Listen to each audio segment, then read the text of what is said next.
Hello दोस्तों, स्वागत है आपका डिबेट्स में। जैसा कि मैंने वादा किया था कि मैं सीटेट के प्रीवियस ईयर क्वेश्चन यानी कि पीवाईक्यू लेकर आऊंगा, तो आज मैं वही पीवाईक्यू लेकर आया हूं। सीटेट जो 2024 में हुआ था, 2024 में सीटेट दो बार हुआ था।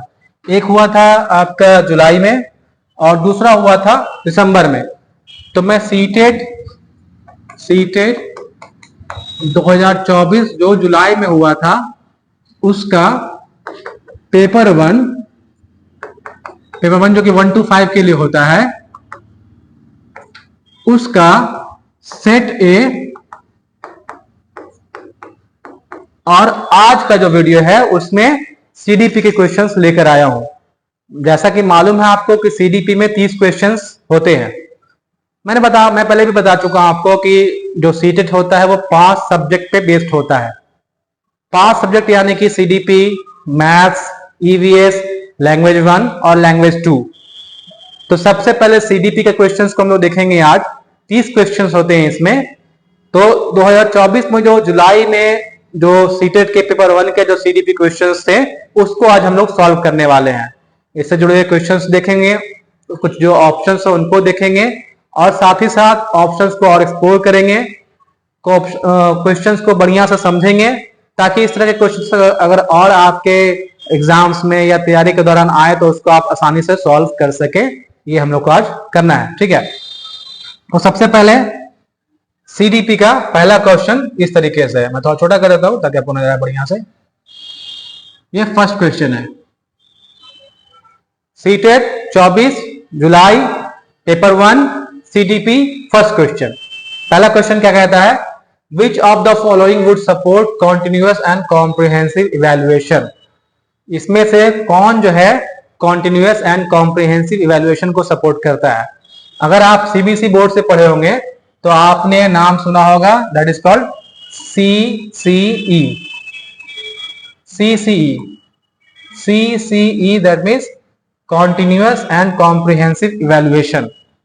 एक्चुअली में ये 2009-10 के आसपास सीबीएसई के द्वारा लाया गया एक प्रकार का असेसमेंट टाइप है, इवैल्यूएशन टाइप है, जिसमें कि बच्चों को होलिस्टिकली यानी कि पूरे तरीके से उसको हम असेस करते हैं, इवैल्यूएट करते हैं। ऐसा नहीं कि सिर्फ मार्क्स दे दिया, ग्रेड दे दिया, वो इवैल्यूएट हो गया, ऐसा नहीं है। उसको एकेडमिक बेस पे, नॉन एकेडमिक बेस पे, को करिकुलर एक्टिविटी बेस पे, को स्कॉलास्टिक बेस पे, मतलब ये कि पढ़ाई के अलावा उसका और भी चीज कैसा है, खेल में कूद में वो कैसा है, प्रोजेक्ट में कैसा है, क्रिटिकल थिंकिंग कैसा है, हाई ऑर्डर थिंकिंग स्किल्स कैसा है, प्रॉब्लम सॉल्विंग है कि नहीं है, तो और भी जो एस्पेक्ट लीडरशिप स्किल्स है कि नहीं है, तो जो और भी स्किल्स होते हैं उन पे भी बच्चों का जो इवैल्यूएशन है वो होगा और वो सारा सीसीई के अंतर्गत आया। तो इसमें हम क्वांटिटेटिव जो टेस्ट होता है उसके बजाय हम लोग बच्चों की क्वालिटेटिव टेस्ट यानी कि बच्चों में क्वालिटी इंप्रूवमेंट हो रहा है कि नहीं हो रहा उस पर फोकस ज्यादा करते हैं। अब जैसे मान लीजिए कोई बच्चा जो है अभी 80 नंबर लाया और अगले साल वो 90 नंबर लेता आया, ठीक है, मान लीजिए। तो हमने देखा कि इसमें 10 मार्क्स का इंप्रूवमेंट हो गया, 10 प्लस हो गया, तो ये इसका क्वालिटेटिव चेंज हुआ। लेकिन एक्चुअल में उसके जो स्किल्स है उसमें चेंज हुआ कि नहीं हुआ ये हम लोग नहीं जांच पाएंगे। इसी के लिए सीसीई को लाया गया था। अगेन सीसीई में कौन ये जो 4 ऑप्शंस है ये इसमें से कौन सीसीई को सपोर्ट करेगा ये सवाल है। तो इस सवाल के ऑप्शंस को देखते हैं हम। पहला ऑप्शन क्या है, बेस्ट वर्क्स पोर्टफोलियो। जब आप पोर्टफोलियो बनाते हैं और पोर्टफोलियो का मतलब ये होता है कि बच्चे का कोई प्रोजेक्ट, ठीक है, जब वो कोई प्रोजेक्ट बनाता है और उसको आप बेस्ट वर्क दे देते हैं तो क्या ये सीसीई के अंतर्गत किया हुआ एक असेसमेंट टाइप है, इवैल्यूएशन टाइप है? नहीं होगा। आपको किसी को बेस्ट और वर्स्ट नहीं कहना है, किसी को सबसे अच्छा और किसी को सबसे बुरा नहीं कहना। ये तरीका नहीं है जांचने का सीसीई के अंतर्गत। सीसीई के अंतर्गत उसने वो चीज सीखा है कि नहीं सीखा है, उसके स्किल्स में इंप्रूवमेंट हुआ है कि नहीं हुआ, ये देखना होता है। तो ये ऑप्शन गलत है। कॉमन सेंस के हिसाब से भी अगर आपने सीसीई नहीं भी पढ़ाया तो कॉमन सेंस के हिसाब से भी इसको आप गलत कर सकते हैं। थर्ड ऑप्शन में आते हैं, standardised achievement test. Standardised achievement test का मतलब ये हुआ कि आप उसका एक टेस्ट ले रहे हैं। तो जब आप टेस्ट लेते हैं तो टेस्ट लेने का मतलब ये है कि आप अगेन वही ट्रेडिशनल पैटर्न पे बच्चे का एग्जाम लेते हैं। 100 नंबर का क्वेश्चन है, 50 नंबर आएगा, 80 नंबर आएगा तब हम मानेंगे कि वो अच्छा कर रहा है। तो अगेन ये कैसा पैटर्न हो गया, ये आपका ट्रेडिशनल पैटर्न, टेस्ट का पैटर्न हो गया, एग्जाम का पैटर्न हो गया, ये क्वांटिटेटिव हो गया, मात्रात्मक हो गया। सब मात्रा आप देख रहे हैं कि उसके बच्चे का कितना नंबर आया, उसकी गुणवत्ता नहीं देख रहे हैं, आपको गुणवत्ता देखनी है, क्वालिटी देखनी है। तो ये ऑप्शन भी गलत हो जाएगा। चौथा ऑप्शन में आते हैं स्टैंडर्डाइज्ड इंटेलिजेंस टेस्ट। आप जब टेस्ट लेते हैं, चाहे किसी तरह का भी टेस्ट लें, इंटेलिजेंस टेस्ट लें या फिर अचीवमेंट टेस्ट लें, इन सब टेस्ट में आप बेसिकली करते यही हैं कि उसको एक क्वांटिटी के हिसाब से मापने की कोशिश करते हैं। आप 100 में 200, 100 में 50 नंबर या 100 में 80 नंबर देते हैं, तो इसका मतलब यही होता है कि आप उसको ये टेस्ट करने की कोशिश करते हैं कि बच्चा कितना नंबर ला रहा है। आप उसकी मात्रा जानने की कोशिश कर रहे हैं, उसकी गुणवत्ता जानने की कोशिश नहीं कर रहे हैं। तो ये भी गलत हो जाएगा। इसलिए सही आंसर क्या होगा, सही आंसर ये होगा growth and learning progress portfolio. यानी उसमें ग्रोथ कितना है, उसमें ग्रोथ कैसा है, उसमें ग्रोथ है कि नहीं, लर्निंग में ग्रोथ है कि नहीं, लर्निंग सीख रहा है कि नहीं सीख रहा है, उसका जो पोर्टफोलियो होगा वो एक्चुअल में सीसीई के अंतर्गत किया गया इवैल्यूएशन होगा। तो समझ में आ रहा है सभी को? अगर आपको नहीं समझ में आ रहा हो तो दोबारा वीडियो को रिवाइंड करके देख लेंगे। तो ये पहला क्वेश्चन हो गया। या फिर अगर आपको ज्यादा दिक्कत लगती है तो आप मेरे टेलीग्राम पे मैसेज कर सकते हैं। मेरा टेलीग्राम नंबर मैं पहले भी दे चुका हूं, 9386663559। इस नंबर पे आप मुझे जो है मैसेज कर सकते हैं। कोई टॉपिक अगर समझ में नहीं आ रहा तो मैं आपको बता दूंगा। सेकंड क्वेश्चन की बात करते हैं। सेकंड क्वेश्चन क्या है? सेकंड क्वेश्चन ये है कि teachers should constantly examine their own attitudes and biases while working with children. The process, और उसका रीजन क्या है? The process of problem solving is hindered by functional fixedness. अब देखिए दोनों चीजों को। Teacher should constantly examine their own attitude. obvious सी बात है, एक शिक्षक को अपने बच्चों के साथ काम करते समय लगातार अपने स्वयं के दृष्टिकोण और पूर्वाग्रहों की जांच करनी चाहिए। obvious सी बात है, एक जो टीचर होता है उसको जरूरी है कि वो लगातार अपने अंदर का अपना जो अंदर का दृष्टिकोण है, अपने अंदर की जो भावना है, उसकी अपने अंदर की जो सोच है, उसको लगातार वो जांचता रहे। साथ ही साथ उसका पहले से जो माइंड मेकअप है, जो उसका किसी चीज के बारे में वो बायस है, वो जान रहा है कि ये बच्चा नहीं करेगा, तो इस तरह की चीज को हटाना पड़ता है उसको अपने दिमाग से। तो वो भी टीचर को लगातार करते रहना चाहिए। लगातार टीचर को अपने दृष्टिकोण को, और किसी चीज के लिए जो अगर बायसनेस है, किसी चीज के लिए अगर वो झुकाव रखता है एक ये के तरह बिना कोई लॉजिक के, तो उसको वो हमेशा जांचते रहे। ये स्टेटमेंट ट्रू दिखता है, ठीक है, सही दिखता है, लॉजिक के हिसाब से भी सही दिखता है। आप अगर अपने सीडीपी नहीं पढ़ा हुआ तो लॉजिक यही कहता है कि टीचर को हमेशा अपना दृष्टिकोण जांचते रहना चाहिए और किसी के प्रति बायस नहीं होना चाहिए।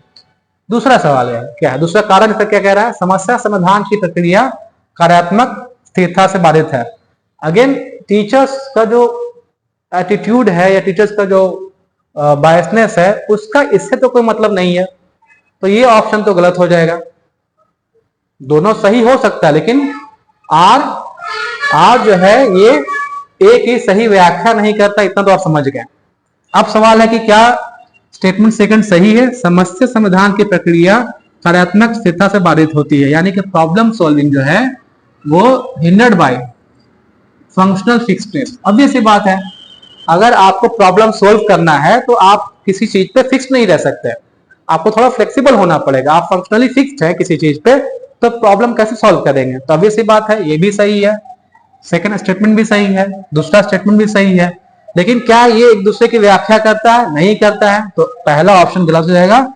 इसका सेकंड ऑप्शन ए और बी, आर दोनों सही है, और आर जो है एक ही सही व्याख्या नहीं करता, ये आंसर होगा। समझ में आ रहा है? अगर आपको कहीं पूछना है कुछ क्वेश्चन तो आप जो है कमेंट में क्वेश्चन पूछ सकते हैं, मैं जवाब जरूर दूंगा। ठीक है, अब बात करते हैं तीसरे क्वेश्चन की। तीसरा क्वेश्चन क्या कहता है? While talking about her poor marks in mathematics, एक लड़की है जिसके मैथ्स में अभी इसका नाम अभी है, ठीक है, अभी है, एक लड़की है जिसका मैथ्स में बहुत कम नंबर आता है, और वो कहती है कि I just don't have the sense for numbers. मुझे अंकों की समझ नहीं है। मुझे अंकों की समझ नहीं है। तो ये किस तरह का परफॉर्मेंस है उसका। कोई कहता है कि मुझे इस चीज की समझ नहीं है, तो आप क्या समझेंगे इससे, क्या इससे समझते हैं कि उसका लक नहीं है उसमें, या फिर उसका टास्क डिफिकल्टी है, मतलब बहुत ज्यादा कठिन है, कार इतना कठिन है कर नहीं पा रही है, लैक ऑफ एफर्ट, उसके कोशिश की कमी है, या फिर लैक ऑफ एबिलिटी कि उसको वो चीज करना आता ही नहीं है, उसमें योग्यता नहीं है करने की। देखिए इसमें आप दो चीजें छांट लेंगे आसानी से। लक, अभी सी बात है, लक पे कोई डिपेंड नहीं करता, कोई भी स्किल्स लक पे डिपेंड नहीं करता। अगर आपको कुछ चीज आता है या नहीं आता है तो आप सीख लेंगे तो आ जाएगा, इसमें लक का कोई फैक्टर है नहीं। दूसरा टास्क डिफिकल्टी, डिफिकल्टी अगर कोई चीज होता है तो उसको ये कह सकते हैं कि वो डिफिकल्ट है मेरे लिए, हम ये थोड़े कहेंगे कि हमको नहीं आता है। तो ये दोनों ऑप्शन तो एलिमिनेट हो जाएंगे। लैक ऑफ एफर्ट, कोशिश नहीं करना, कोशिश नहीं करना ठीक है, कोशिश नहीं करना, लेकिन इसके लिए हम ये नहीं कह सकते मुझे ये नहीं आता है।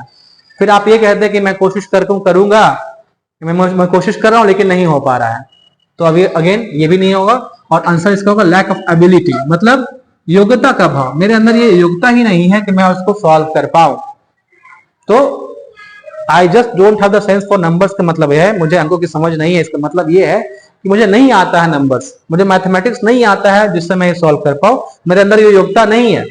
तो इसका ये चौथा आंसर हो जाएगा। इजी क्वेश्चन था, आसानी से आप इसको सॉल्व कर लेते हैं। अब आते हैं चौथे क्वेश्चन पे। चौथा क्वेश्चन क्या है?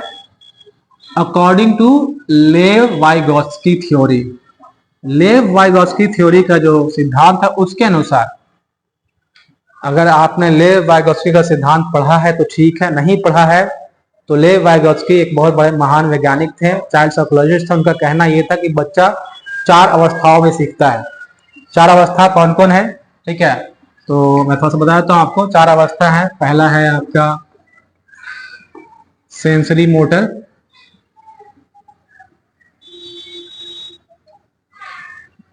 मोटर, दूसरा है प्री ऑपरेशनल,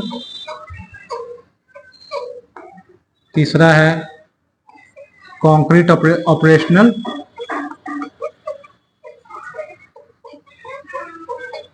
और चौथा है फॉर्मल ऑपरेशनल। ये जो होता है 0 से लेके 2 इयर्स तक, ये 2 से 7, ये 7 से 11 इयर्स तक, और ये 11 प्लस इयर्स में जो है ये चीज लागू होती है। तो बच्चा सीखता है ऐसे। बच्चा सेंसरी मोटर का मतलब है कि बच्चा पहले सीखता है अपने सेंसेस से, फिजिकली टच करने से, इमिटेट करने से। दूसरा प्री ऑपरेशनल का मतलब यह है कि बच्चा यहाँ पे कैसे सीखता है? कुछ चीजें गलती करने से, किसी को इमिटेट करने से, नकल करने से, लेकिन इसमें यहाँ उसकी समझ नहीं विकसित होती है, लॉजिक नहीं होता है कुछ का। कॉन्क्रीट ऑपरेशनल का मतलब यह है कि यहाँ पे जो बच्चा सीखता है वो अब थोड़ा बहुत कॉन्क्रीट कर रहा है चीजों को। वो जानता है कि ये कुत्ता है तो ये कुत्ता है, वो चीज जान चुका है, तो अब इस हिसाब से दूसरे कुत्ते को भी पहचान सकता है। इसके अलावा और भी चीजें हैं, यहाँ पे बच्चा जो है लॉजिक अप्लाई करना शुरू कर देता है। फॉर्मल ऑपरेशनल का मतलब ये हुआ कि यहाँ पे बच्चा पूरा मूर्त अवस्था में आ जाता है, मतलब वो अब वो अपना लॉजिक भी अप्लाई करता है, साथ ही साथ लॉजिक के हिसाब से प्रॉब्लम को सॉल्व करने की भी कोशिश करना शुरू कर देता है।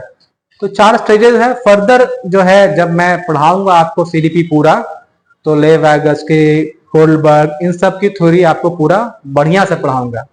फिलहाल के लिए इतना समझिए कि जो क्वेश्चन है वो ये कह रहा है कि लेव वाइगोत्स्की थ्योरी के अनुसार इसमें से कौन सा अप्रोच है जो कि स्टूडेंट्स के लर्निंग एक्सपीरियंस को ऑप्टिमाइज करने के लिए, लर्निंग एक्सपीरियंस यानी कि सीखने के अनुभव को बेहतर बनाने के लिए कौन सा एक दृष्टिकोण है जो अपनाएंगे हम। ठीक है, अब 4 ऑप्शंस हैं। पहला ऑप्शन क्या है? Providing students with work that is completely unrelated to their current level of understanding. बच्चों को कोई ऐसा काम दे देना जो कि पूरा तरह से जो अभी उसका समझ है उससे दम जुड़ा हुआ नहीं है, अनरिलेटेड है, पूरी तरह से असंबंधित है जो अभी कर रहा है वो। कैसे सही होगा ये? आप कोई बच्चों को ऐसा काम दे रहे हैं जो कि आप उसका जानते हैं कि ये चीज नहीं कर पाएगा वो। ये तो ठीक वैसे ही हो गया जैसे आप 3 साल के बच्चों को रोबोटिक्स दे रहे हैं, क्या वो समझ पाएगा? आप उसको कह रहे हैं कि आप रोबोट बनाओ, उसका करंट लेवल ऑफ अंडरस्टैंडिंग वैसा नहीं है, वो नहीं कर पाएगा। तो ये चीज गलत हो जाएगा, उसके सीखने के अनुभव को आप बेहतर नहीं कर सकते।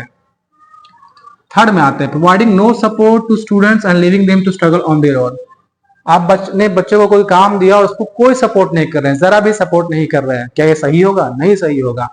आप बच्चे को कोई काम देंगे तो सपोर्ट करेंगे तभी ना वो कर पाएगा, नहीं तो वो कुछ कर ही नहीं पाएगा। वो एक्चुअली में क्या करेगा, वो आप जो काम देंगे उस पर उसको छोड़ के बैठा रहेगा, उसको आगे कर नहीं पाएगा।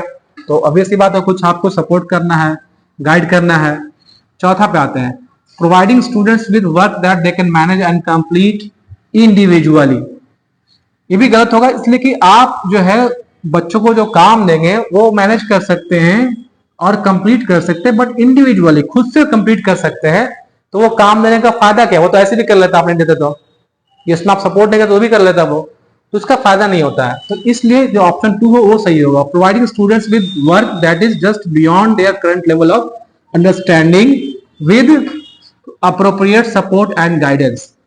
आप बच्चे को वैसा काम देंगे जो कि फिलहाल जो उसका समझ है उससे थोड़ा ज्यादा है, लेकिन आप उसको पूरा गाइडेंस और सपोर्ट भी देंगे। जैसे आप 10 साल के बच्चों को या 8 साल के बच्चों को साइकिल सिखाते हैं, तो उसको साइकिल चलाने की समझ नहीं है, उसको बैलेंस की समझ नहीं है, लेकिन आप उसको थोड़ा काम देते हैं वो वाला और उसको आप सपोर्ट करते हैं, गाइड करते हैं, तो बच्चा वो साइकिल चलाना सीख जाता है। तो उसका ये एग्जाम्पल है। तो आंसर 2 करेक्ट होगा, बाकी सारे ऑप्शंस गलत है। आप ऑप्शंस को इस तरह से एलिमिनेट कर सकते हैं एग्जाम में, जो गलत है उसको क्रॉस कीजिए, जो बचेगा वो आंसर हो जाएगा, इजी है। अब आते हैं नेक्स्ट क्वेश्चन, 5वें क्वेश्चन पे। 5वां क्वेश्चन क्या कहता है, which of the following statement best describes the role of the teacher in progressive education. मैंने जो एक और वीडियो बनाया है सीटेट के सिलेबस के बारे में, मैंने वहां भी ये क्वेश्चन डील किया है, ठीक है। क्वेश्चन बहुत इजी है कि टीचर का रोल क्या होता है प्रोग्रेसिव एजुकेशन में। obvious सी बात है, teacher serves as a facilitator. Teacher जो है एक फैसिलिटेटर की तरह काम करता है, फैसिलिटेट करता है चीजों को। ना ही टीचर ज्ञान का प्राथमिक स्रोत है, ना ही टीचर पाठ्यक्रम को ज्यों का त्यों लागू कर देता है, ना ही टीचर बच्चों को स्वतंत्र रूप से कार्य करने के लिए छोड़ देता है उनके हाल पे ही। ये सब काम टीचर का नहीं है। तो टीचर है क्या? टीचर एक सुविधा प्रदाता है, सुविधा प्रदाता के रूप में कार्य करता है। फैसिलिटेटर है, फैसिलिटेट करता है, आसानी से आपको सॉल्व करने की कोशिश करता है, आपके पास नॉलेज पहुंच जाए इसके लिए वो फैसिलिटेट करता है, आसानी प्रदान करता है। तो इस हिसाब से ऑप्शन 2 जो है इसका करेक्ट आंसर हो जाएगा। अब बढ़ते हैं क्वेश्चन नंबर 6 की तरफ। Howard Gardner's concept of intelligence implicates that. Howard Gardner का कॉन्सेप्ट जो है वो क्या कहता है, उसका कॉन्सेप्ट है इंटेलिजेंस का, अगर ये पढ़ाऊंगा मैं। तो इसमें जो है वो जो इनका कॉन्सेप्ट है वो क्या कहता है ये पूछ रहा है, ये सवाल पूछ रहा है, ठीक है। तो 4 ऑप्शंस है, ऑप्शन देख लेते हैं हम, ठीक है। अगर आप ऐसे ये क्वेश्चन टफ हो जाता अगर आपको इसमें ऑप्शंस टफ होते तो। ऑप्शंस बहुत आसान है, तो अगर आपने नहीं भी पढ़ा होगा तो आप इसको आसानी से सॉल्व कर लेंगे। सवाल के ऑप्शंस क्या है, everyone processes and understand the world in the same way. हर इंसान दुनिया में पूरे दुनिया को एक ही तरीके से समझता है और एक ही तरह से संसाधित करता है। सभी लोग दुनिया को समान रूप से समझते हैं और संसाधित करते हैं। अब ये सी बात है नहीं, मेरी समझ दुनिया की अलग है, आपकी समझ दुनिया की अलग है। कोई और बच्चे दुनिया को अलग तरीके से समझ रहे हैं, कोई और आदमी दुनिया को अलग तरीके से समझ रहा है। तो ये कॉन्सेप्ट तो ऐसे ही गलत हो जाएगा ना। ये कोई साइंटिस्ट ऐसा कॉन्सेप्ट क्यों देगा कि हर कोई दुनिया को एक ही तरीके से समझता है, गलत हो जाएगा। तीसरा में आइए, intelligence has only one dimension. Intelligence का सिर्फ जो है एक ही डायमेंशन है, नहीं हो सकता है। इंटेलिजेंस के बहुत सारे डायमेंशन है। कोई जो है लिखने में अच्छा हो सकता है, लिखने में इंटेलिजेंट हो सकता है, कोई बोलने में इंटेलिजेंट हो सकता है, कोई सोचने में इंटेलिजेंट हो सकता है, कोई एक्सप्रेस करने में इंटेलिजेंट हो सकता है, कोई सुनने में इंटेलिजेंट हो सकता है, कोई खेलने में इंटेलिजेंट हो सकता है। तो intelligence has no only one dimension, it has many dimensions, बहुत सारे डायमेंशन है इसके, ये भी गलत हो जाएगा। चौथा पे आइए, ये भी गलत हो जाएगा, intelligence is only about practical learning. Intelligence का मतलब सिर्फ प्रैक्टिकल लर्निंग है, ऐसा नहीं है। इंटेलिजेंस का मतलब इंटेलेक्चुअल लर्निंग भी होता है। आप कोई चीज लिख रहे हैं वो भी आपके इंटेलिजेंस है, सिर्फ प्रैक्टिकल कर रहे हैं इंटेलिजेंस नहीं है। थियोरेटिकली भी अगर आप बहुत अच्छे हैं तो आप इंटेलिजेंट कहे जाएंगे थ्योरी में। तो कहने का मतलब ये है कि ये तीनों, ये जब ये गलत है, ये गलत है, तो सही कौन है? सेकंड वाला। Human beings differ in their abilities in different domains.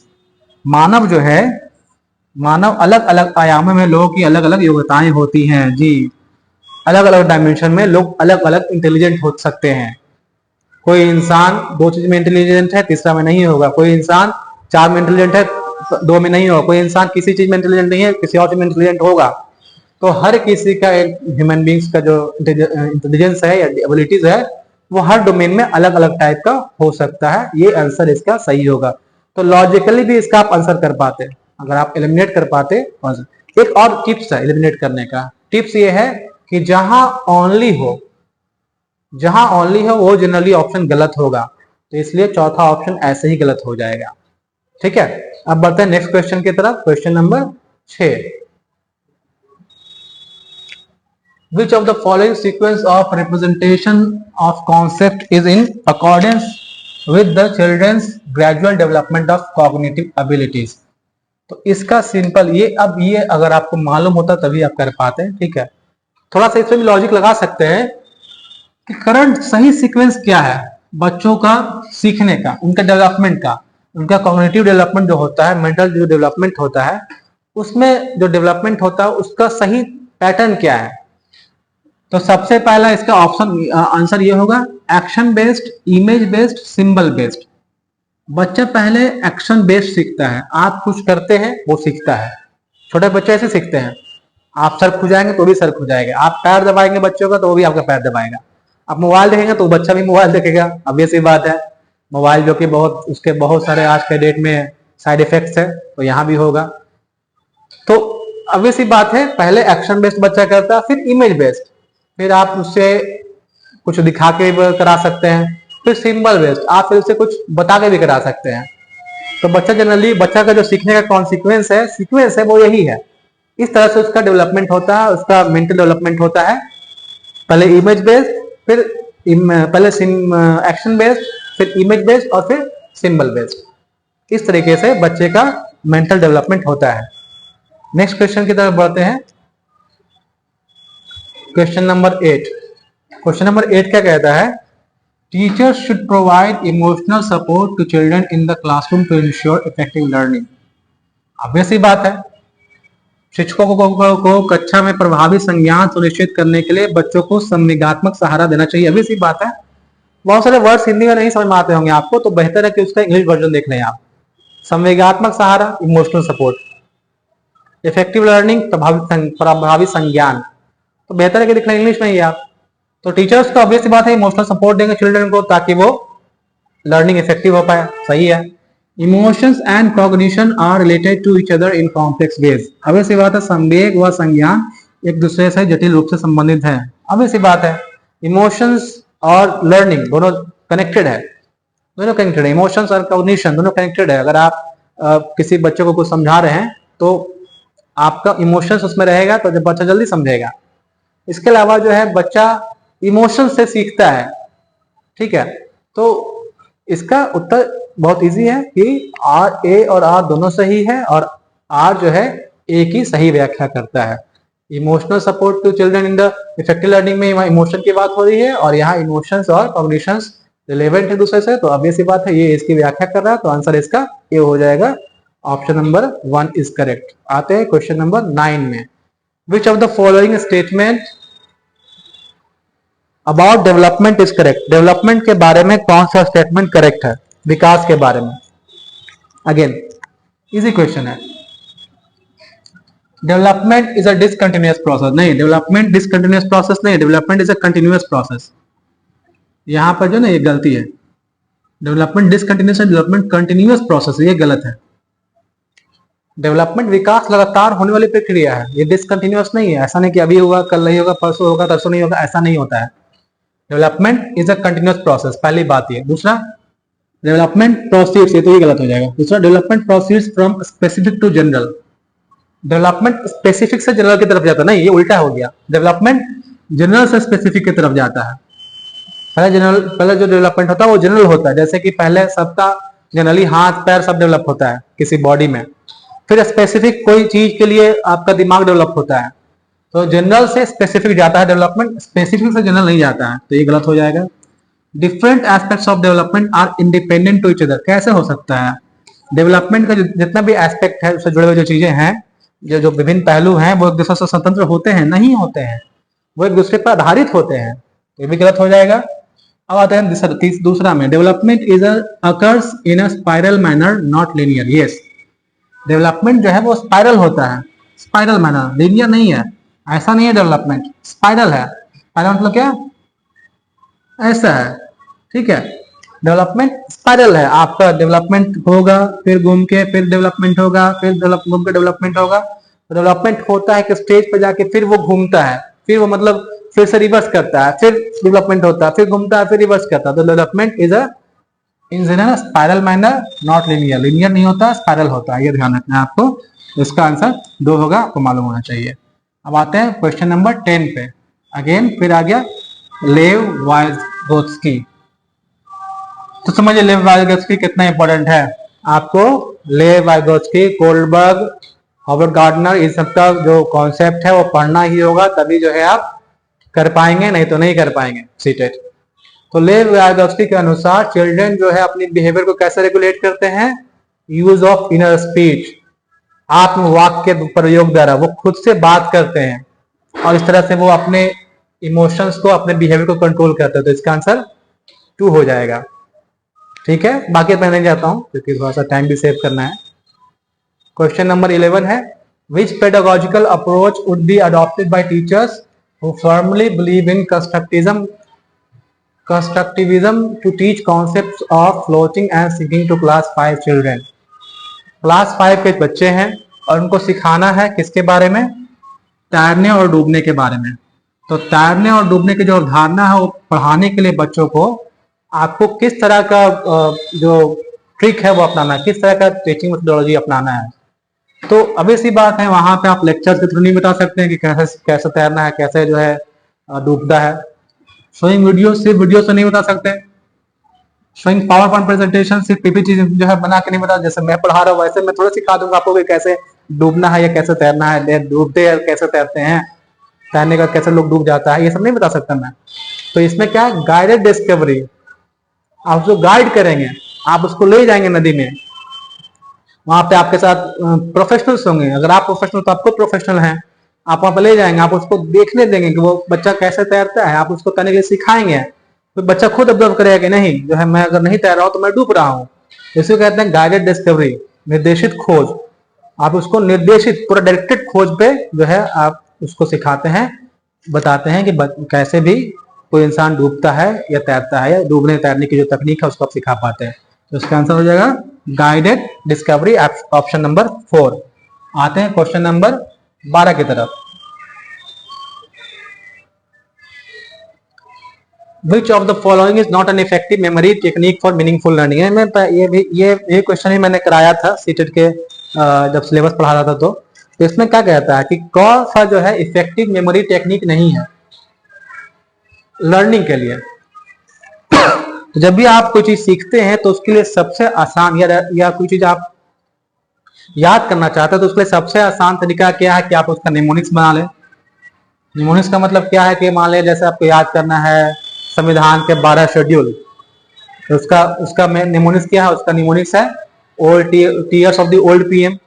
मैं बता चुका था पहले भी, tears of the old PM. इससे आप 12 शेड्यूल का, संविधान के 12 अनुसूचियों का शॉर्टकट है, निमोनिक्स बन गया, इससे आप याद कर सकते हैं। टी से द स्टेट्स एंड यूनियंस, ई से एमोल्यूमेंट्स, एस एफिडेविट, आर से राज्यसभा, एस से सीट से therefore शेड्यूल कास्ट, ओ से other than schedule card, F से, इस तरीके से पूरा 12 का है होता है। तो ये तरीका है, रिहर्सल तरीका है, कॉन्सेप्ट मैपिंग माइंड मैप तरीका है, रोट रिहर्सल रट्टा मार। क्या रट्टा मार तरीका है किसी भी चीज को याद करने का? नहीं है, वैसी बात है, ये गलत हो जाएगा। तो आंसर इसका ये हो जाएगा। यहाँ नॉट पूछ रहा है, कौन नहीं है, तो आंसर आपका 1 हो जाएगा। रटने व दोहराने की जो प्रक्रिया है वो याद करने का तरीका नहीं है सही, तो option 1 will be the correct answer. Question number 13, which of the following is not a characteristic of well formulated critical thinking question. तो क्रिटिकल थिंकिंग के लिए कौन जो है अच्छा फॉर्मेट नहीं है। तो क्रिटिकल थिंकिंग मतलब क्या होता है कि आप जो है बच्चों में एक ऐसी भावना उत्पन्न करें जिससे बच्चा जो है हर चीज का पॉजिटिव भी देखे और निगेटिव भी देखे। बच्चों में क्रिटिकल थिंकिंग लाने का मतलब यह है कि वो हर चीज को जज कर पाए, समझ पाए, हर चीज को उसके पॉजिटिव पहलू से, उसके नेगेटिव पहलू से, दोनों पहलुओं से हर चीज को वो देख पाए। तो इसमें कौन वैसा नहीं है ये पूछ रहा है। तो अभी सी बात है कि अगर प्राइमरीली कोई चीज सिर्फ फैक्चुअल इंफॉर्मेशन पर देखेंगे तो वो बच्चों में क्रिटिकल थिंकिंग नहीं आ पाएगी, किसी में भी क्रिटिकल थिंकिंग नहीं आ पाएगी। सिर्फ फैक्ट्स देखेंगे तो फैक्ट्स देख के आप बता देंगे। जैसे मान लिया जाए कि आप देख रहे हैं इलॉन मस्क है, इलॉन मस्क दुनिया का सबसे अमीर व्यक्ति, सिर्फ उसका फैक्ट देख रहे हैं, तो कैसे क्या इससे आप बता देंगे वो खुश है कि नहीं खुश है, कि वो अच्छा इंसान है कि नहीं अच्छा इंसान है? नहीं, सिर्फ आप फैक्ट देख रहे हैं कि फैक्ट में उसके पास इतना है। अच्छा, उसमें भी आपको देखना पड़ेगा कि उसका जो पैसा, अपना पैसा कितना है, शेयर होल्डर कितना है, दूसरे का पैसा कितना, इन्वेस्टमेंट कितना। तो अभी सी बात है आपको उसका हर पहलू देखना है। तो सिर्फ फैक्ट के बेस पे आप जो है क्रिटिकल थिंकिंग डेवलप नहीं कर सकते। ऑप्शन नंबर 2 जो है आपका सही उत्तर होगा। क्वेश्चन नंबर 14 पे आता है, classroom pedagogy should be culturally responsive to meet the needs of students from diverse cultural background. सही है, क्लासरूम पेडागोजी होना चाहिए, कल्चरली रिस्पॉन्सिव होना चाहिए। ठीक है, सांस्कृतिक पृष्ठभूमि से छात्रों की जरूरतों को पूरा करने के लिए कक्षा शिक्षण को सांस्कृतिक रूप से उत्तरदायी होना चाहिए। सही बात है। Equity in classroom can be ensured only through standardised curriculum and statement. कक्षा में समता केवल मानकीकृत पाठ्यचर्या एवं आकलन के द्वारा ही सुनिश्चित की जा सकती है। ऐसा है नहीं है। पहले मैंने एक चीज और बताया कि जहां पे ओनली होगा जनरली वो स्टेटमेंट रॉन्ग ही होगा।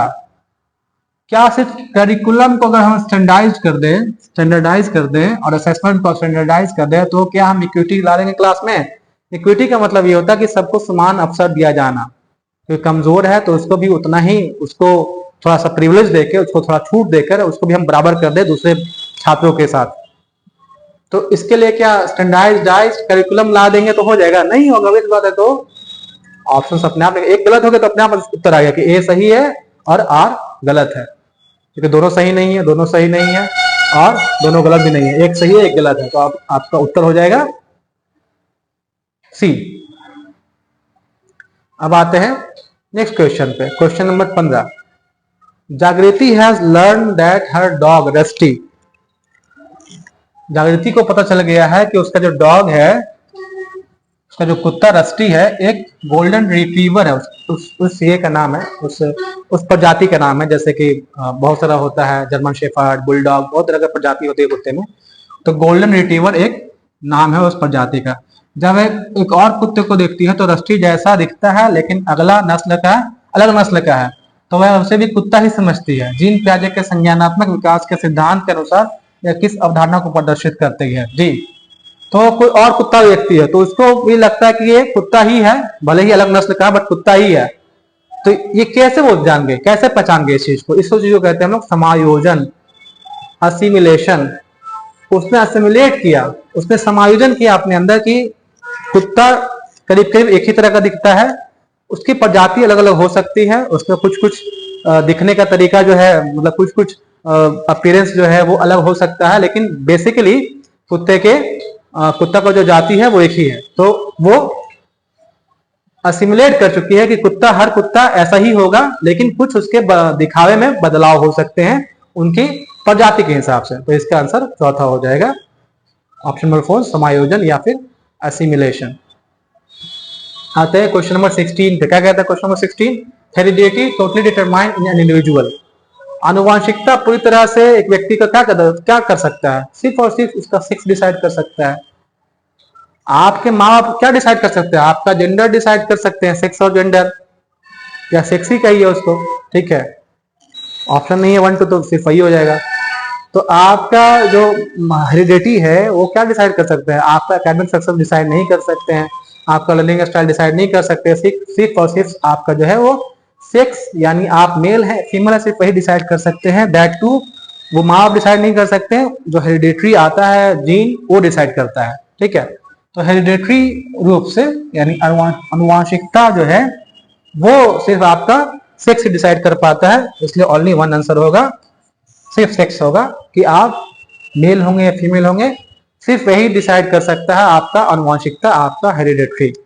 ठीक है, हेरिडिटी। क्वेश्चन नंबर 17 पे आते हैं। Teacher should focus on asking questions in classroom and encouraging children also to ask questions rather than giving instructions। सही बात है, टीचर्स को फोकस करना चाहिए क्वेश्चन पूछने में, और बच्चों को इंकरेज करना चाहिए कि बच्चे भी क्वेश्चंस पूछें। ठीक है, और चाइल्ड सेंटर्ड पेडागोजी मतलब कि बच्चों को मौका दें कि बच्चे भी अपनी आवाज बुलंद कर सके। दोनों सही है, तो और वो सही व्याख्या भी करे तो ऑप्शन बी हो जाएगा। ए और दोनों सही है, लेकिन ए और दोनों सही है, लेकिन ए और आर की सही व्याख्या करता है। Both A and R correct true and R is the correct explanation of A. दोनों सही है और ए इसकी व्याख्या भी कर रहा है। इजी है क्वेश्चन, इसमें हमको एक्सप्लेन करने की कोई जरूरत नहीं है। आते हैं नेक्स्ट पे, question number 18। Positive and ritualistic behaviour is an identifying characteristic of. ठीक है, तो रिपीटेटिव एंड रिचुअलिस्टिक, दोहराव और बार बार किया जाना किस चीज का उदाहरण है? कौन सा बीमारी है ये, या कौन सा प्रॉब्लम है ये? सेरेब्रल पाल्सी नहीं है, ऑब्वियस बात है, उसमें वो अलग चीज है, उसमें दिमाग काम नहीं करता है। ADHD, hyper attention deficit hyper activity disorder भी नहीं है, बच्चा ध्यान नहीं दे पा रहा, ये सब चीज नहीं है। ऑटिज्म स्पेक्ट्रम डिसऑर्डर, ऑटिज्म भी नहीं है। लर्निंग डिसेबिलिटीज है ये लर्निंग डिसेबिलिटीज है, यानी बच्चा सीखने में दिक्कत कर रहा है, सीखने में एक ही चीज बार बार कर रहा है, एक ही चीज बार बार कर रहा है, वो सीख नहीं पा रहा उस चीज को समझ नहीं पा रहा, तो इसका ये लर्निंग डिसेबिलिटीज है। ना ही ऑटिज्म है, ना ही ये ADHD है, ADHD भी नहीं है, और ना ही जो है सेरेब्रल पाल्सी है। अगेन मैं आपके CDP की क्लास में ADHD क्या होता है, ऑटिज्म क्या होता है, ऑटिज्म के टाइप्स क्या होता है, सब बताऊंगा आपको। ठीक है, तो इसका आंसर 2 हो जाएगा, लर्निंग डिसेबिलिटीज। अब आते हैं, learners feel engaged and actively involved in process of learning. जो सीखने वाला व्यक्ति है वो अपने आप को लर्निंग के प्रोसेस में इन्वॉल्व समझता है। कब इन्वॉल्व समझता है? एकदम इजी है, activities are related to their context. जो गतिविधियां हैं उनके संदर्भ से संबंधित होती है तभी ना, बाकी सब तो क्वेश्चन ऑप्शन ही गलत है। Focus of learning repetition memorisation, यही भी नहीं, लर्निंग का मतलब कभी नहीं होता रट्टा मारना। Socio emotional needs of learners are ignore ही होगा तो फिर वो उसके लर्निंग कैसे होगा? प्रायर नॉलेज इज डिस्कार्डेड और नेग्लेक्टेड, पूर्व ज्ञान उसका निग्लेक्ट कर दिया तो फिर लर्निंग कैसे होगा? तभी से बात है, इसका आंसर ये होगा, activities are related to their context. Option A इसका सही उत्तर होगा। क्वेश्चन नंबर 20 में आता है, children with learning difficulties typically जो है मुख्य रूप से आमतौर पर जो बच्चे सीखने में अक्षम होते हैं, जो नहीं सीख पाते हैं, उनका क्या होता है, उनका प्रॉब्लम क्या है उनके साथ? तो अभी से बात है, वो नहीं सीख पाते। क्या उनका साइट पुअर होते से नहीं सीख पाते हैं? उनकी आंख में कमजोरी होती है इसलिए नहीं सीख पाते हैं? आंख की रोशनी कमजोर होती है इसलिए नहीं सीख पाते हैं? अभी से बात है नहीं, आंख की रोशनी से क्या मतलब है यहाँ पे, तो ये गलत हो जाएगा ऑप्शन। इमोशंस कंट्रोल नहीं कर पाते इसलिए नहीं सीख पाते, भी गलत हो जाएगा। IQ उनका लो होता है इसलिए नहीं सीख पाते, भी गलत हो जाएगा। उनको प्रॉब्लम होता है लेटर्स और अल्फाबेट्स में, वो लेटर्स और अल्फाबेट्स को समझ नहीं पाते, कौन सा कहाँ यूज करना है, कौन सा क्या कहलाता है। तो डिसलेक्सिया, डिस्ग्राफिया, डिसकैल्कुलिया, जो आप बीमारी का नाम सुनते हैं, डिसकैल्कुलिया, डिस्ग्राफिया, डिसलेक्सिया, ये सब बीमारी बताऊंगा मैं आपको CDP में। ये सब जो है यही है, they have confusion with letter and alphabets that look alike. जो एक तरह का लेटर अल्फाबेट दिखते हैं उनमें जो है ये प्रॉब्लम होता है, तो ऑप्शन 3 इसका उत्तर हो जाएगा। They have the learning difficulties और लर्निंग डिसेबिलिटीज। ठीक है, एक और क्वेश्चन है, फेरल चिल्ड्रन, ऐसे बच्चे जो बहुत कम उम्र से ही गंभीर हो जाते हैं, सामाजिक अभाव का अनुभव होता है, उनको समाज में नहीं रहना चाहते हैं, या उनको आमतौर पर विकास में उनकी दिक्कत होती है, तब भी वो उनमें सुधार होने की संभावना तो है। यह अवधि जिसमें विकास महत्वपूर्ण रूप से प्रभावित होता है, वो पीरियड क्या कहलाता है? वो पीरियड कहलाता है सेंसिटिव पीरियड। बच्चे का वह पीरियड जिसमें विकास बहुत ही सेंसिटिव होता है, डेवलपमेंट बहुत ही जो है अच्छे से हो सकता है, वो जो पीरियड है वो सेंसिटिव पीरियड होता है। जनरली वो पीरियड होता है वो बच्चों का जो सेंसरी मोटर हो गया, और जो प्री ऑपरेशनल एज होता है, मतलब 0 से लेकर 7 साल तक ये जो एज होता है, ये एज इसका सेंसिटिव पीरियड होता है। नेक्स्ट क्वेश्चन पे आते हैं, इसका ऑप्शन 4 था answer. Next question 22 number, preconceived generalisation about behaviour of various genders are called. मतलब मान्यता, रूढ़िवादिता, विभिन्न जेंडर के व्यवहार के बारे में पूर्व कल्पित सामान्यीकरण को क्या कहलाते हैं? पहले से मान लिया है कि भैया वो औरत है तो वो ऐसी होगी, वो औरत है तो वैसे, औरत है तो उसके साथ ऐसा करना चाहिए। वो क्या कहलाता है? वो कहलाता है जेंडर स्टीरियोटाइप्स, जेंडर रूढ़िवादिता। ऑप्शन ए आंसर हो जाएगा। इजी क्वेश्चन है। आते हैं क्वेश्चन नंबर 23 पे। In an inclusive classroom, inclusive classroom में क्या होना चाहिए? मैंने बताया था पहले भी आपको कि इंक्लूसिव एजुकेशन क्या होता है। तो इंक्लूसिव एजुकेशन जो होता है उसमें ये होता है कि हम सभी को शामिल करते हैं, चाहे वो दिव्यांगजन हो, चाहे वो मेंटली थोड़ा वीक हो, हर तरह के बच्चों को हम शामिल करते हैं, सिखाने की कोशिश करते हैं। तो इसका उत्तर क्या हो जाएगा? अभी सी बात है।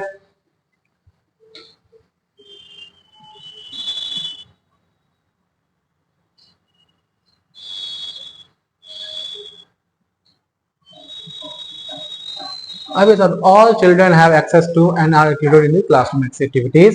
सही बच्चों की कक्षा की गतिविधियों तक पहुंच है, वो कक्षा की क्रिया में शामिल होते हैं। सब बच्चे, सारे बच्चों को एक्सेस होता है कि वो क्लासरूम की एक्टिविटीज में शामिल हो और क्लासरूम में जो है वो सारे एक्टिविटीज में काम करें और सारे बच्चों के साथ सीखें, वही होता है। समान पाठ्यचर्या वाला ऑप्शन थोड़ा कंफ्यूजन था, लेकिन इसमें यह है कि सब के लिए एक ही तरह की चीज नहीं करते हैं। जो बच्चे थोड़ा कमजोर हैं, जो बच्चे दिव्यांगजन है, उसको भी हम थोड़े हर एक्टिविटी में शामिल कर सकते हैं। तो कोई एक्टिविटी खेलने वाला है तो उसमें दिव्यांगजन बच्चा नहीं शामिल हो सकता। कोई एक्टिविटी ऐसा है जिसमें जो इनके जो मेंटली वीक होते हैं, जिनका मेंटल डेवलपमेंट उतना नहीं होता हो, उनको कैसे शामिल करेंगे आप? अभी सी बात है। इसका उत्तर क्या हो जाएगा? इसका उत्तर 2 हो जाएगा, ऑप्शन नंबर 2। अब आते हैं क्वेश्चन नंबर 24 में। What is primary purpose of asking critical thinking question? Critical thinking question पूछने का सबसे मुख्य उद्देश्य क्या है? तो मुख्य उद्देश्य यही है कि बच्चों में जो है, बच्चों में हायर लेवल थिंकिंग, बच्चों में हम हायर लेवल थिंकिंग प्रमोट करें और प्रॉब्लम सॉल्विंग स्किल्स पैदा करें। जी, बच्चों में प्रॉब्लम सॉल्व कर पाए, बच्चों को वो अच्छा सोच पाए, उच्च स्तरीय सोच और समस्या समाधान कौशल को बढ़ावा देने के लिए ही हम लोग क्रिटिकल थिंकिंग क्वेश्चंस पूछते हैं। बहुत इजी है, इस पर हम ज्यादा डीप नहीं जाएंगे। 25 नंबर क्वेश्चन। लर्निंग प्रोसेस का सोशियो कंस्ट्रक्टिविस्ट थ्योरीज के हिसाब से क्या प्रोसेस है? लर्निंग क्या है एक्चुअली में? तो अभी सी बात है, learning is a social process of meaning making. Learning social process, सामाजिक प्रक्रिया है। कहाँ सीखते हैं आप? क्या आप अगर निर्वात में रहें तो सीख लेंगे? अगर आपको मान ले जाए आप पैदा हुए और आपको छोड़ दिया गया आर्कटिक ओशियन में या अंटार्कटिक ओशियन में, जहाँ कोई भी आदमी नहीं है, मीलों मील एक भी आदमी नहीं है, तो क्या आप सीखेंगे? नहीं सीख पाएंगे। आप जानवर की तरह रहना शुरू कर देंगे। आप बिहेव करेंगे एक पोलर बियर की तरह। आपको लगेगा कि बस मुझे वही बर्फ में रहना है, वही मछली खाना है, बस वही। आप कुछ सीख नहीं पाएंगे। तो सीखता इंसान कैसे? सीखता इंसान सोसाइटी से है। So it's a social process और जिसका कोई मतलब निकलता है। तो ऑप्शन डी इसका उत्तर हो जाएगा। Learning is a social process of meaning making. आते हैं क्वेश्चन नंबर 26 में। While some children start babbling and uttering 2-word sentences at 12 months, others don't do this till they are 20 months old. Development milestones are only suggestive development of individual children can be quite varied. बहुत easy question है। कुछ बच्चे 12 महीने में ही बड़बड़ाना शुरू कर देते हैं, 2 शब्दों का वाक्य बोलना शुरू कर देते हैं, लेकिन कुछ बच्चे 20 महीने तक ऐसा नहीं करते हैं। होता है ऐसा। मेरा बेटा भी जो है 3.5 साल में या 3 साल के बाद बोलना शुरू किया है। 12 महीने तो कुछ नहीं बोलता था वो, 20 महीने तक भी कुछ नहीं बोला, 20 महीने के बाद बोलता है और अब इतना बोलता है माशाल्लाह कि हम लोग का जो है दिमाग दही हो जाता है। तो ये होता है, सही है ये।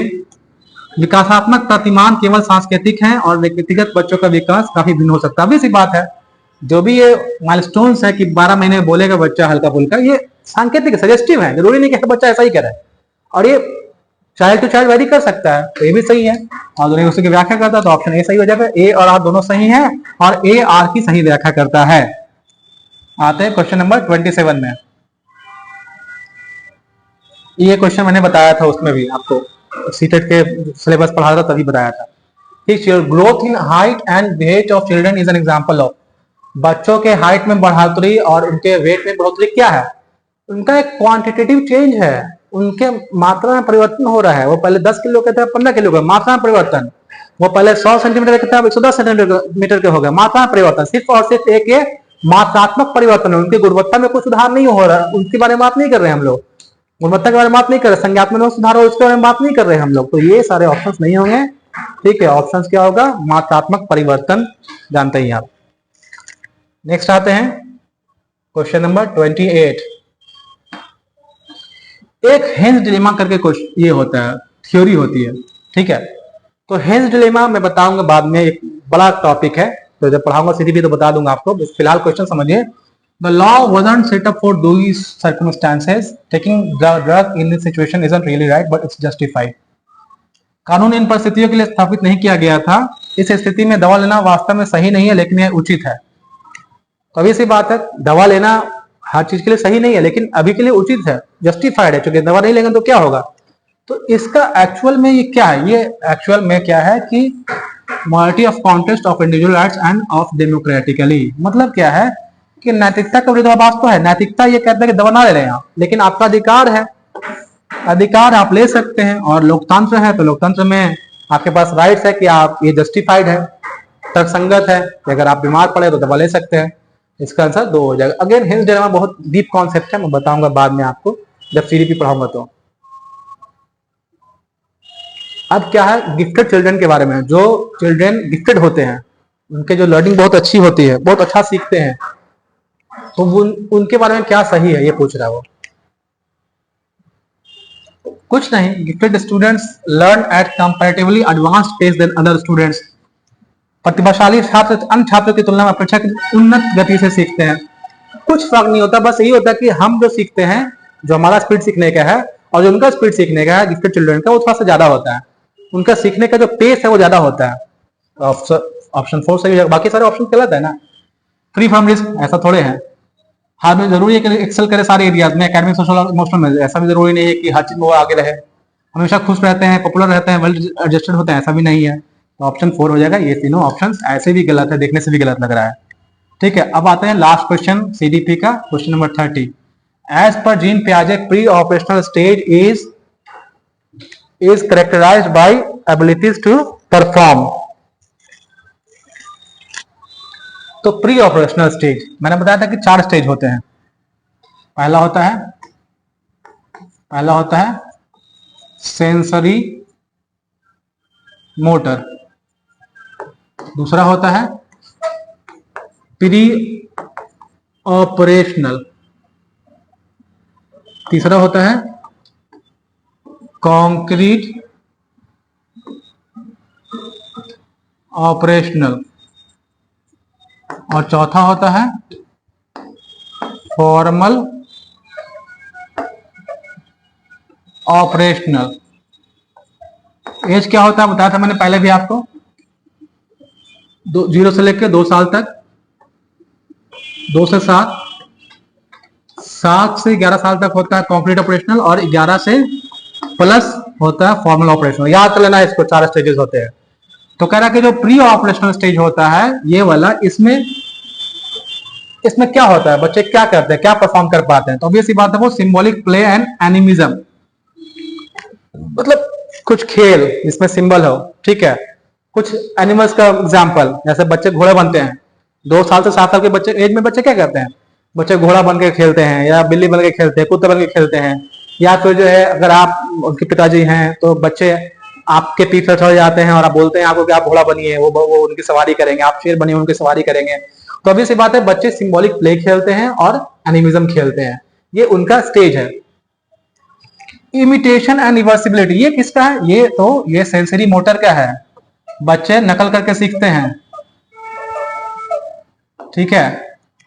क्लासिफिकेशन एंड सीरिएशन, क्लासिफाई कर पाना, तो ये कॉन्क्रीट ऑपरेशनल में हो पाता है कि वो बच्चे अलग कर पाते हैं, वो रेक्टेंगल और ट्रायंगल में फर्क समझ पाते हैं, तो क्लासिफाई कर पाते हैं, सीरिएशन अलग कर पाते हैं कॉन्क्रीट ऑपरेशनल।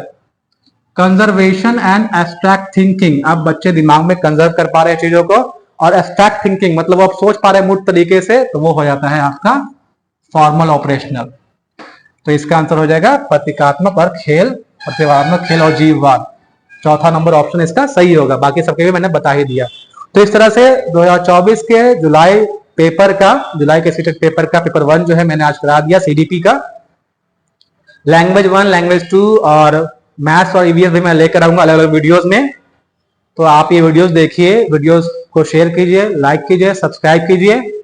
और कुछ अगर समझ में नहीं आता है आपको तो वीडियोस को रिवाइंड करके फिर से देख लीजिए। अगर फिर भी समझ में नहीं आता तो आप मुझे जो है टेलीग्राम पे मैसेज कर सकते हैं। टेलीग्राम नंबर मेरा क्या है मैंने बताया था आपको, फिर से लिख लीजिए 9386663559। और साथ ही साथ आप मुझे वीडियोस पे कमेंट करके पूछ सकते हैं कोई भी सवाल, कोई भी कॉन्सेप्ट, मैं जरूर जवाब दूंगा। तो आज के लिए इतना ही, फिर हम लोग मिलते हैं नेक्स्ट वीडियोस में कुछ और पीवाईक्यू लेकर, कुछ और दूसरे सेक्शंस का पीवाईक्यू लेकर। तब तक के लिए पढ़ते रहिए, हैप्पी रहिए। So thank you, bye bye.